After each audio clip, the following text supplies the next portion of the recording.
Hello everybody and welcome back to a brand new episode of NASCAR Heat 3 Career Mode. Today we go to Martinsville in just a Cup Series, no Xfinity race obviously, and we start the round of 8 today at a track that we've won 2 of the last 3 races at here in Martinsville, so I was very confident coming into this race. Qualifying usually doesn't go well for me at Martinsville, so I wasn't expecting the most out of qualifying, and as we come to our lap now, coming through turns 3 and turns 4, it was going to be just outside the top 10 with this lap there as we came down the front straightaway, crossing the line. It would be P11 with a 19.389, so hopefully we can get up towards the front. Obviously lap traffic is going to help us get up to the front, so hopefully we can go out here and win our way into the Final Four today here in Martinsville.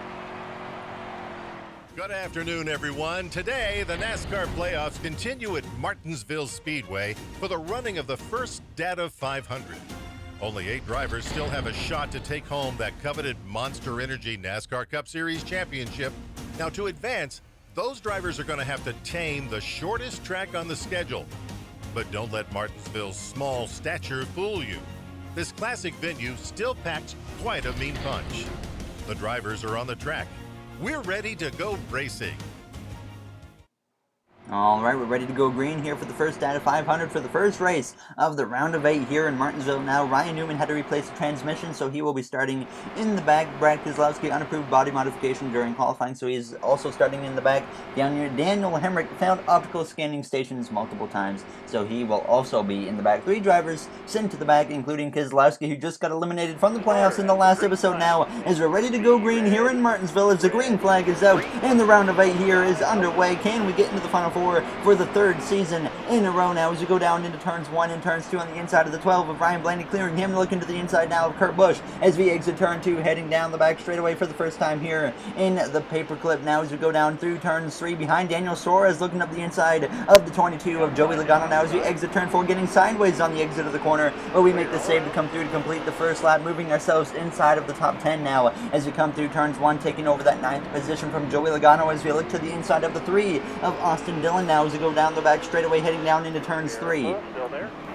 A solid first lap and a half here that puts us up into P8 after starting P11 now as we come down the front straightaway. We would settle in behind the 11 of Denny Hamlin for a few moments, but as we came down to lap 3, we would look up the inside of Hamlin and make a move to take over that 7th position, but he would fight back on the outside though. He wasn't going to give it up so easy now as we go down into turns 1 with 28 to go on the stage. Now Logano is going to force it up the inside there, taking a 3 wide for a moment as Hamlin backs out, and now we're going to have to stay on the outside and allow Logano to go through here on the bottom as we drop back down into that 8th position, and we would kind of get stuck here in P8 as we came down to lap 16, about 13 or so laps later, still in that 8th position behind Logano, Suarez, Boyer, and Martin Truex Jr. leading this little group of cars right now as we come through, crossing the line, heading down into turns 1 just in front of the 11 of Denny Hamlin now as we come out of turn 2, so hoping that we kind of hit lap traffic shortly, and that will definitely be an advantage to myself now as we go down through turn 3, right on the back of Joey Logano there as we came out of turn 4, just kind of waiting, like I said, to hit the lap traffic, and sure enough, obviously,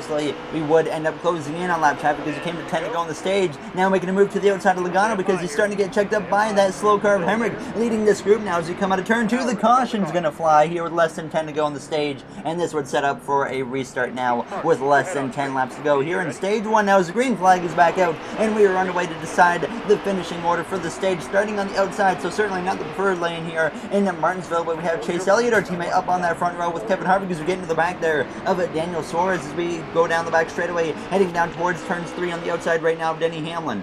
Hoping that we can get to the inside as quick as possible as we once again get to the back of Suarez, the outside lane not going anywhere, and I was certainly just making a mistake there getting into the back of Suarez now as we go down through turns 1 and turns 2. Kevin Harvick leading the way right now as we exit turn 2, and up ahead there's actually a little bit of trouble. There's a blown up car that stayed on the track, and he's right in front of the field as we go down into turn 3. Jones on my inside, now he gets sideways after we make contact as we're in the middle of a 3 wide with Jones and Daniel Suarez, but we get out of that 3 wide thankfully now as we go down the front straightaway right behind Eric Jones making a 3 wide now as we go down into turns 1, but he gets even more sideways as we go through the center of the corner. He does hang on to the car as we exit turn 2, continuing to go 3 wide with Eric Jones and Martin Truex Jr. now as we go down into turn 3. This blown up car, it's Matt DiBenedetto with the blown engine that's staying out on the track, slowing up everybody, but this is a huge advantage to myself now as we would come through and move into the top 5 here with just a few laps to go in the stage, and we would be able to hold on to that 5th position now as we came through a lap and a half to go, approaching the white flag now in stage 1. Chase Elliott had gone past that whole mess, and he had closed right up on us. So knowing now that Elliott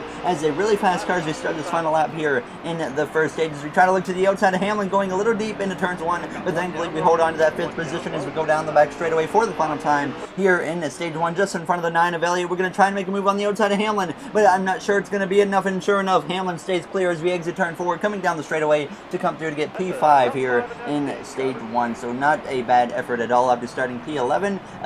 Kevin Harvick wins the stage, pick up another playoff point. He's trying to lock himself now into the final 4, obviously, as we would not have to come to pit road, so we would get ready to start stage 2 from the 5th position here in Martinsville. Certainly showing some speed early on here at the paperclip, so hopefully we can continue with that throughout the rest of this second stage. Now, as David Reagan and Chris Buescher both get top 10, so great results for them in the first stage. Now, as we're ready to start stage 2, and the green flag is out, Harvick and Boyer, 2 Stewart-Haas Racing teammates, lead the way as we go down towards turns 1. It is a 30-lap stage 2 as we look to the inside of Denny Hamlin there as we exit turn 2, heading down the back straightaway, clearing Hamlin as we move up into that 4th position. Logano and Boyer side by side as they go down into turns 3 and turns 4. Harvick already getting away from us as we look to the inside of Boyer, as well as we make a little bit of contact there after I got a little bit of oversteer on the exit of turn 4, and I corrected and got into the 14 there as we come through turns 1 and turns 2, though we would clear Boyer and take over that 3rd position here in Martinsville. So a strong start here in the second stage, moving up 2 positions within the first lap and a half to get up to P3 after starting P5 in the stage. Now as Hamlin would move through to take over that 4th position from Clint Boyer as he went through turns 1 and turns 2, going a little bit deep there again, making a bit of a mistake into turns 1. Now as we went down the back straightaway, trying to stick with Logano and Harvick, but they had a lot of speed as we came down to lap 13. Still running P3 just in front of Hamlin, but Logano and Harvick had driven away even further. Harvick currently the class of the field, but we were approaching lap traffic at this point. Obviously, that's going to be a big opportunity for a driver like me. We were starting to now close in on the back of the 22 and the 4 of Harvick and Logano there as we come through now a handful of laps later. On lap 18, we have more issues up ahead as we have closed in on the back of Harvick and Logano, though, but it's Ryan Blaney on the inside blowing up at this point. He's going to come to the pit lane. No caution's going to come out now as we go down into turns 3 and turns 4. Harvick and Logano up on the outside. Usually they don't even try to go up on the outside, but this time they are, as we're on the back of Logano as we go down towards turns 1 and turns 2, trying to put the pressure on him. If we can move up to P2, we can set our sights on Kevin Harvick and have a chance to take the lead here late in this second stage as we go down the back straightaway right behind that 22 of Joey Logano. Harvick struggling to pass that traffic up ahead now as we came out of turn 4. But at this point for me, there wasn't really anywhere to go, so I was just kind of waiting until I had a really good chance to pass Joey Logano as we came through turns 1 and turns 2, still struggling to have an opportunity, but we came to another lap later, and we would be able to have a chance to pass him there as we came out of turn 2, looking to the outside of Logano, between him and the wall, very close there as we go down into turn 3, but we make the move to take over P2 from Joey Logano now as we exit turn 4, getting a run on the back of the 4 of Harvick, and we're going to go 3 wide up the middle between him and Chris Buescher for the lead now as we go down into turns 1. Buescher's going to force his way up my inside as we come through the center of turns 1 and turns 2, 3 wide for the lead with a lap car on the inside now, side by side with Kevin Harvick as we go down into turn 3. He's up the hill, and now we make more contact with Buescher, but we come through to clear Kevin Harvick and take over the lead here in stage 2. And we would drive away from Kevin Harvick now as it came to just 2 to go in the stage at this point. Like you can see, we have certainly a very solid lead over Kevin Harvick now, just pretty much bringing the car to the stage victory at this point as we come down the front straightaway, coming through now to start this final lap here in the stage 2 as we go down into turns 1 behind Ricky Stenhouse Jr. And I felt like maybe doing some drivers some favors here. Obviously, we have drivers back here, Stenhouse, the 66 of Joey Gase, who all would love to be on the lead lap. So as we go down into turns 3 and turns 4 for the final time in the second stage, I'm going to let Joey Gase get past me so he can stay on the lead lap as we win stage 2 here in Martinsville. A great second stage for us now as we pick up an extra playoff point that does not matter at all at this point for us, obviously, but hopefully we can keep it up and get a victory here in Martinsville today. But we would have to come to pit road, obviously, to take 2 cans of fuel and 4 tires, as well as some minor repairs, which would actually put us back 3 positions or 2 positions behind Harvick and Joey Logano as we get ready to restart this final stage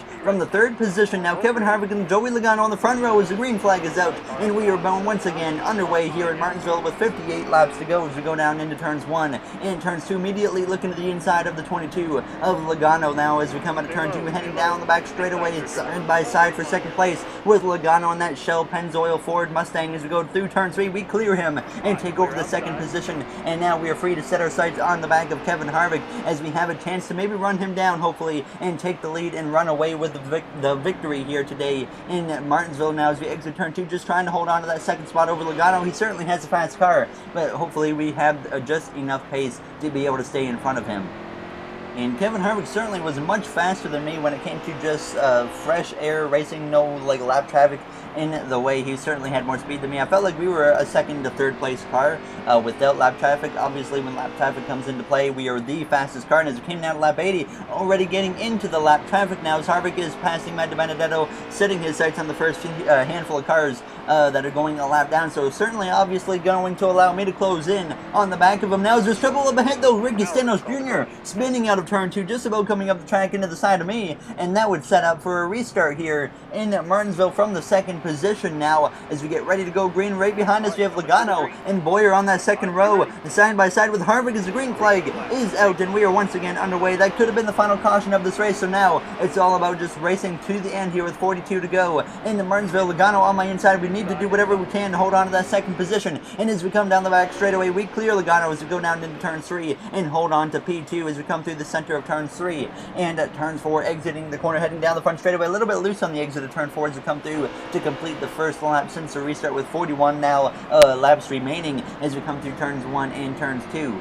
And immediately you notice Kevin Harvick already once again driving away as we go down into turns 3 and turns 4. So certainly just really hoping that we hit the lap traffic and don't have a late race caution, because if we get a late race caution, the chances of beating Kevin Harvick are going to be pretty slim unless we can take the lead and just hold on. But now as it came to 34 to go, still actually maintaining my pace, which was surprising me with Kevin Harvick, because we're only about 3-ish car lengths behind at this point. So I was surprisingly able to hang with him, but as it came to 30 to go, another handful of laps later, we had closed in now on the lap traffic. A huge opportunity for myself, because now Harvick staying on that bottom lane is going to be an opportunity for me to jump up top as we go through turns 3 and turn 4, looking to the outside of the 4 of Kevin Harvick now as we exit turn 4 behind Daniel Hemrick. As we go down the front straightaway, we clear Kevin Harvick for the lead as we go down into turns 1 and turns 2 with 29 laps to go at this point here in Martinsville. And this would be the point where we just try to drive away from Harvick, and we would do just that as we came to lap 106, now well ahead of Kevin Harvick as we hit 19 to go in this race.